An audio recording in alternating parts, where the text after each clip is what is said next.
Hello students, we are going to start 1.3 lesson which is poem actually. Have you ever seen? So let's see. I am going to read it first. Have you ever seen a sheet on a river bed or a single hair from a hammer's head? Has a foot of mountain any toes, and is there a pair of garden hose? Does the needle ever wink its eye? Why doesn't the wing of a building fly? Can you tickle the leaves of a parasol or open the trunk of a tree at all? Are the teeth of rake ever going to bite? Have the hands of clock any left or right? Can the garden plot be deep and dark? And what is the sound of the bird's bark? So students, ये poem में क्या बताया गया है हमें? तो पहली बात, ये पोएम है ह्यूमरस वे से लिखी गई है, मतलब फन वे से लिखी गई है। जैसे कि इंग्लिश लैंग्वेज हमें पता है, कोई कोई वर्ड ऐसे होते हैं जिनका दो मीनिंग होता है। So because of two meaning की वजह से, सिंगल वर्ड टू मीनिंग की वजह से, अलग अलग मीनिंग्स की वजह से सेंटेंस बदल जाएंगे। ऐसे ही कुछ वर्ड्स यहाँ पे दिए हैं पोएम में, तो पोएम उसका कंपैरिजन करता है और एक वेरियस ह्यूमरस वे क्रिएट करता है इन दिस पोएम। तो देखो, समझ लो, दो मीनिंग्स आपको पता होना चाहिए स्टार्ट करने से पहले। First line, have you ever seen a sheet on a river bed. अभी नॉर्मली बेड, ये वर्ड यहाँ पे टू मीनिंग दिए। So what is the two meaning for word bed? तो बेड नॉर्मली जो हम सोने के लिए यूज़ करते हैं, बराबर। और दूसरा बेड जो रिवर का जो पोर्शन होगा, बाजू का रिवर साइड जो होगी, उसे बेड भी बोला जाता है। ओके, तो वो कंपैरिजन बेड के साथ किया, हमारे बेड के साथ। तो बेड भी शीट होती है ना नॉर्मली, जिस पे हम सोते हैं। तो पोएट यही पूछता है, आप रिवर बेड बोलते हो, तो क्या रिवर बेड पे आपने कोई शीट देखा है? तो of course not. Humorous way create करना चाहता है पोएम, तो ये पॉसिबल नहीं है। फिर भी पूछता है क्योंकि वर्ड सिमिलर है। और single hair from a hammer's head, आप हैमर सेड बोलते हो। हैमर यानी क्या? हथौड़ा। अच्छा, तो हैमर हेड बोलते हो।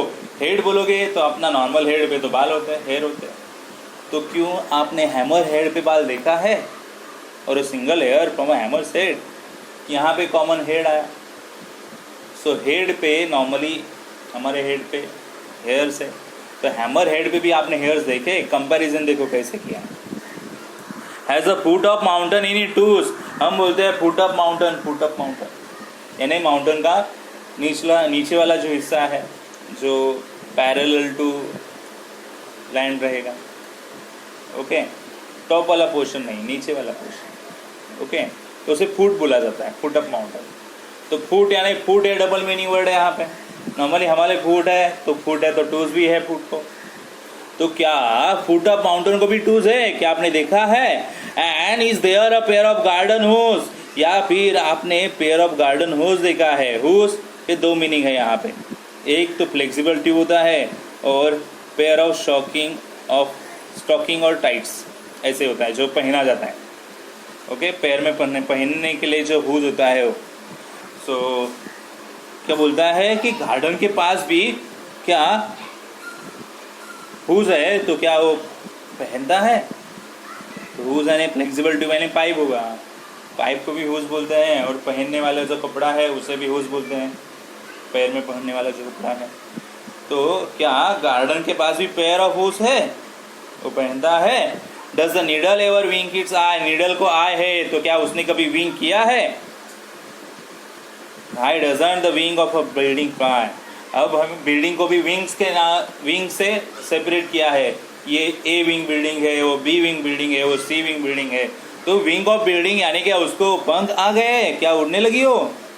Can you tickle the ribs of a parasol umbrella, can you tickle the ribs of a parasol? तो रीव्स बोलते हो, नॉर्मल रीव्स आपको पता है, और ये अम्ब्रेला का रीव्स। क्या आपने टिकल किया है? और open the trunk of a tree at all, हमें पता है ट्री का पार्ट होता है ट्रंक, तो ट्रंक का दूसरा मीनिंग भी है, आप ढूंढो। ट्रंक बॉक्स की तरह होगा, पेटी की तरह होगा। सो ट्रंक ओपन हो सकता है वो वाला, तो क्या ट्री में जो ट्रंक है वो भी ओपन हो सकता है? Are the teeth of a rake ever going to bite? Rake एक इंस्ट्रूमेंट है जिससे ग्रास कट किया जाता है गार्डन का, तो उसे भी टीथ होंगे कट करने के लिए। तो ये टीथ का डिस्क्रिप्शन हमारे टीथ के साथ किया है कंपैरिजन, तो हम अपने टीथ से बाइट कर सकते हैं। तो क्या रेक अपने टीथ से भी बाइट कर सकता है? Have the hands of a clock any left और राइट? क्लॉक का पता है हमें, क्लॉक को हैंड्स होते हैं, ओके। सो क्या उसके क्लॉक के हैंड्स लेफ्ट और राइट दिखाते हैं? क्या उसके हैंड लेफ्ट एंड राइट है? कौन सा लेफ्ट है और कौन सा राइट है, पता है? Can the garden plot B deep and dark? Garden को प्लॉट है तो क्या डीप है कि डार्क है? प्लॉट का दूसरा मीनिंग दिया है यहाँ पे, क्या? The word plot is also use for an evil और वीकेड प्लान। तो इविल प्लान डीप हो सकता है, डार्क हो सकता है। तो प्लॉट का सेकेंड मीनिंग दिया है यहाँ पे। Garden plot deep and dark है, तो प्लॉट का नॉर्मल दूसरा मीनिंग भी क्या होगा? जमीन के लिए होगा ना प्लॉट। तो गार्डन का प्लॉट नॉर्मल है, और डीप एंड डार्क कैसे हो सकता है? बट प्लॉट का दूसरा मीनिंग है इविल एक्टिविटी, विकेड एक्टिविटी, जो डीप और डार्क एक्टिविटी होगी। And what is the sound of the bird's bark? अभी बर्ड से नाम ट्री का भी है, बर्ड से नाम पंछी का भी है, बर्ड का। तो कैसे होगा बर्ड्स का बार्क? तो एक एनोनिमस पोएम है जो हमें ह्यूमरस वे से बताएगी कि दो डिफरेंट मीनिंग की वजह से कैसे कन्फ्यूजन होगा या फिर ह्यूमरस वे होगा, फनी वे क्रिएट होगा। तो ये पोएम से दिखाना चाहते हैं। तो आपको ये पोएम कितनी समझ में आई आप मुझे बता दो, ठीक है?